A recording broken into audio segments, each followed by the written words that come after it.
안녕하세요. 임신 출산의 모든 것 임출TV입니다. 임신을 하게 되면 우리 몸에 많은 것들이 변하게 되고 또 많은 증상들을 느끼게 됩니다. 그중 하나인 빈혈도 우리가 임신했을 때 흔히 나타날 수 있는 증상인데요. 갑자기 앞이 어지러지라고 특별한 원인 없이 임신에 의해 생기는 빈혈을 임산부 빈혈 또는 임신 빈혈이라고 합니다. 임신 전에는 빈혈이 없었던 분이라도 임신 후 갑자기 빈혈이 생길 수 있고, 임신 전부터 빈혈이 있었다면 임신 후 더 심한 빈혈을 겪을 수 있게 됩니다. 보건복지부의 조사 자료에 따르면 17세 이상 여성 100명 가운데 34명이 빈혈 증상을 가지고 있다고 하고, 이러한 빈혈을 그대로 방치할 경우엔 생명의 위협까지 받을 수 있다고 합니다. 특히 임산부의 경우 태아 발육에 나쁜 영향을 미치고 난산이나 조산의 원인이 되기도 하는데요. 그럼 임산부 빈혈은 왜 생기는 것이고 어떻게 예방할 수 있는지 함께 알아보도록 하겠습니다. 임산부 빈혈이 있는 경우 임신 초기 약간의 어지러움증이 느껴질 수 있습니다. 그 이후 임산부 빈혈은 자극 증상이 거의 없기 때문에 발견하는 것도 치료하기도 쉽지가 않다고 합니다. 그렇다면 임산부 빈혈의 원인은 뭘까요? 임신 초기부터 태아는 중요한 장기와 신체를 만들고 급격한 성장을 합니다.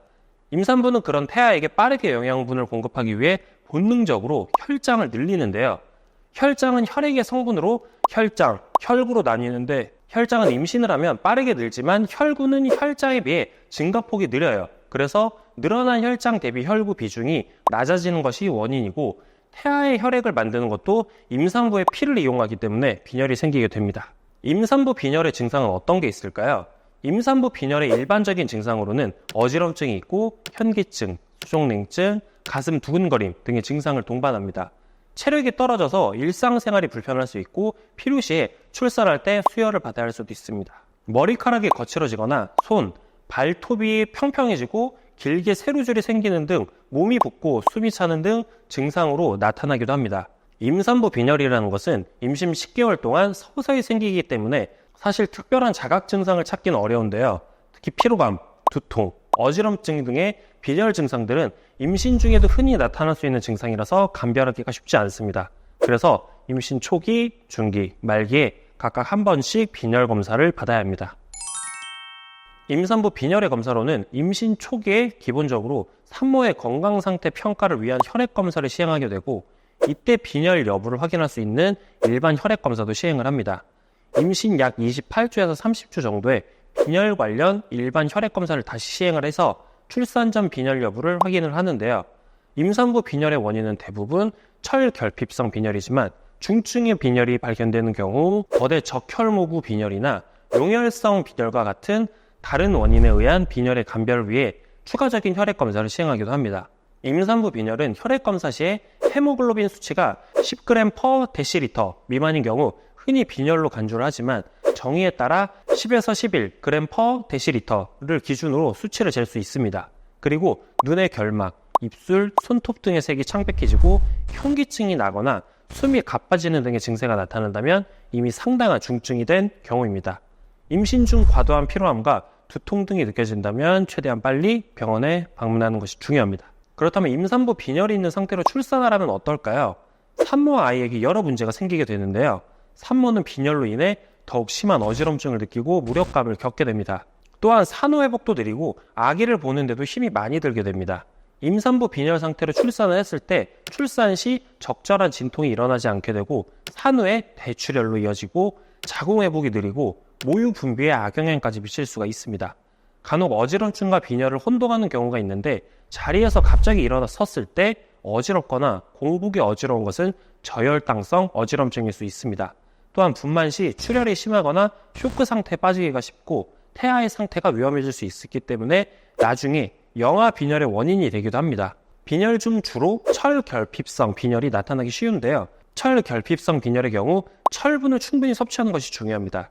철분은 미네랄 중에서도 체내 흡수가 잘 안 되는 편이라 철분이 많은 음식을 먹더라도 먹는 양에 비해 철분 섭취가 제대로 이루어지지 않아서 철분제를 챙겨 먹는 이유이기도 합니다.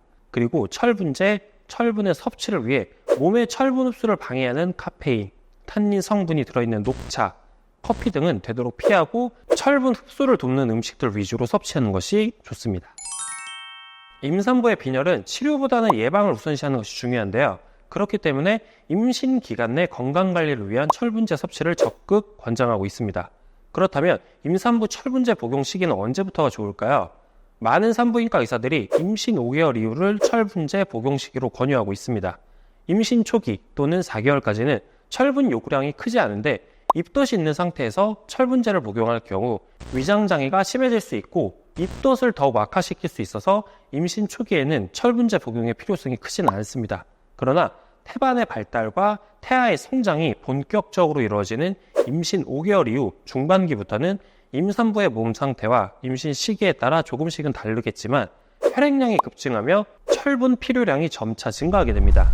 임신 중반기부터는 철분제를 섭취하며 출산 시 출혈을 대비해 철분제 보충이 더욱 중요시 됩니다. 어떤 철분을 얼마나 먹느냐에 따라 몸에 흡수되는 철분의 양이 달라지는데요. 임신 중 필요한 철분의 양은 대략 1000mg으로 이 중 500mg은 임신 중 증가된 산모에 요구되는 적혈구 양 증가에 사용되고 300mg은 태아와 태반에 전해지고 나머지 200mg은 위장 간 등으로 배출됩니다. 보통 임신 중반기 이후에 하루에 필요한 철분량은 7mg이지만 흡수율이 낮기 때문에 최소 27mg을 복용을 해야 한다고 미국 산부인과 학회에서 권고하고 있습니다. 그러나 철분제 40mg을 복용할 경우에 95% 이상 철분 결핍성 빈혈을 예방할 수 있었다는 연구 결과가 발표됐습니다.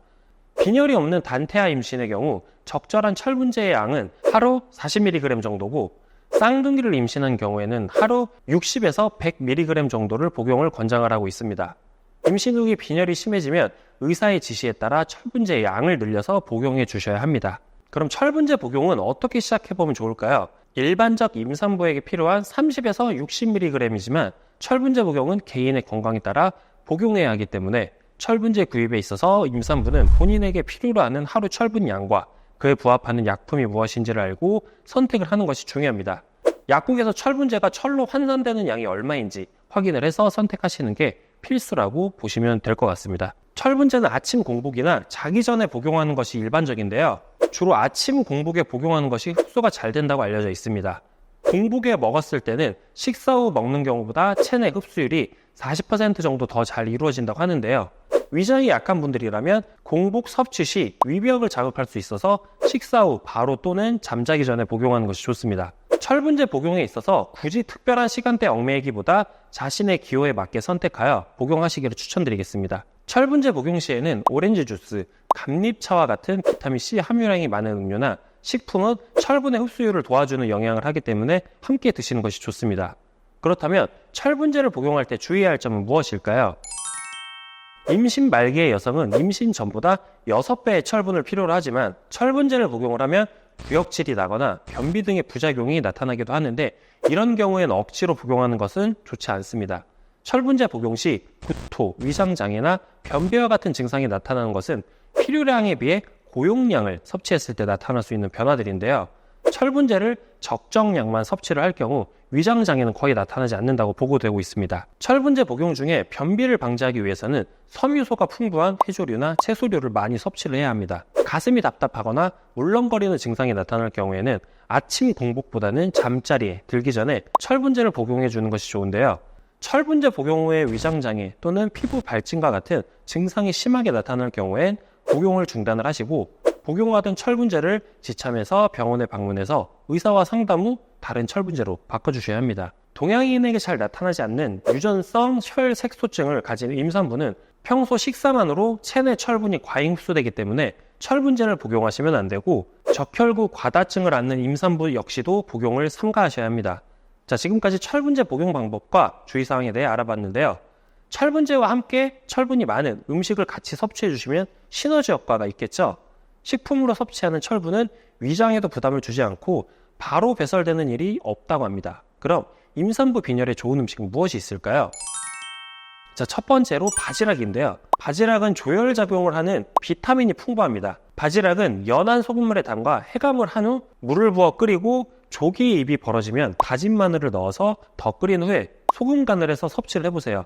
다만 번식기 땐 중독의 위험이 있기 때문에 피해 주시는 것이 좋습니다. 자, 두 번째로는 시금치입니다. 시금치 뿌리의 붉은 부분에는 조혈 성분인 코발트가 있기 때문에 위를 건강하게 하고 혈액순환을 도와줍니다. 또한 칼슘과 철분, 요오 등이 많아서 발육기의 어린이들도 좋고 임산부에게도 아주 좋은 알칼리성 식품입니다. 시금치를 데칠 때는 끓는 물에 소금 1%가량 넣고 냄비 뚜껑을 덮지 않은 채 살짝 데쳐주시는 것이 좋습니다. 그 다음으로는 멸치입니다. 멸치는 칼슘이 아주 풍부한데요. 철분의 함량이 많이 들어있지는 않지만 비타민, 무기질, 단백질이 골고루 들어있기 때문에 철분의 보조식품으로 섭취하기 아주 제격입니다. 그 다음은 견과류인데요. 땅콩이나 호두, 잣, 은행, 밤 등의 견과류에는 철분과 단백질이 아주 풍부합니다. 특히 불포화 지방산은 혈관을 튼튼하게 해주기 때문에 빈혈에도 아주 좋습니다. 다섯 번째는 달걀인데요. 달걀은 소량으로도 효과적인 철분 보충이 가능한 식품인데 달걀의 철분은 주로 노른자에 집중이 되어 있고 비햄철 형태로 존재합니다. 따라서 비타민C가 풍부한 과일이나 채소와 함께 섭취하면 흡수율을 높일 수 있습니다. 마지막으로 닭고기는 비타민 A와 B, 칼슘, 지방, 단백질이 아주 풍부해서 철분제나 철분 식품들과 함께 섭취하면 더 큰 효과를 볼 수 있습니다. 지금까지 빈혈에 좋은 식품 6가지를 알아봤는데요. 사실 식품만으로는 빈혈을 완벽하게 예방하고 치료하기는 어렵기 때문에 철분제를 꼭 복용해 주셔야 합니다. 이제 어느 정도 임산부 철분 섭취에 대해 알게 됐으니까 다음으로는 임산부 빈혈에 대한 궁금증들을 풀어보겠습니다.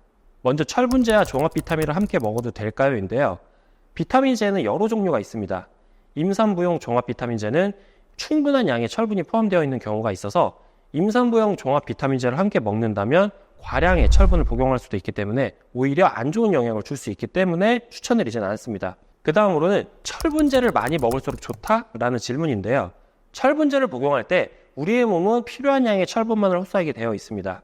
먹는 철분제가 모두 흡수되지 않은 채 변에 섞여 나올 수 있기 때문에 전문의가 권한 적정량을 복용하시는 것이 바람직합니다. 마지막으로 철분제를 먹고 난 후 변이 검게 변하면 철분을 흡수하지 못하는 것일까요? 라는 질문인데요. 맞습니다. 철분은 산소와 결합하면 검게 변하는데 철분제를 먹고 나서 검게 변했다면 철분제가 몸에 흡수되지 않았기 때문입니다. 지금까지 임산부 빈혈과 철분제 복용에 대해서 자세히 알아봤습니다. 임산부에게는 철분제는 꼭 필수적이기 때문에 엽산제와 함께 국가에서도 지원을 해주고 있는데요. 철분제는 임신 16주부터 5개월분을 지원해주고 있습니다. 임신 확인서와 함께 주소지 보건소에 방문하셔도 되고 온라인 정부24로도 신청이 가능하니까 꼭 지원을 받아서 건강한 임신 기간을 보내셨으면 좋겠습니다. 오늘 영상이 도움이 되셨다면 구독과 좋아요 부탁드리고 다음 영상도 임신과 출산에 대한 좋은 정보로 찾아오겠습니다. 시청해주신 분들 감사합니다.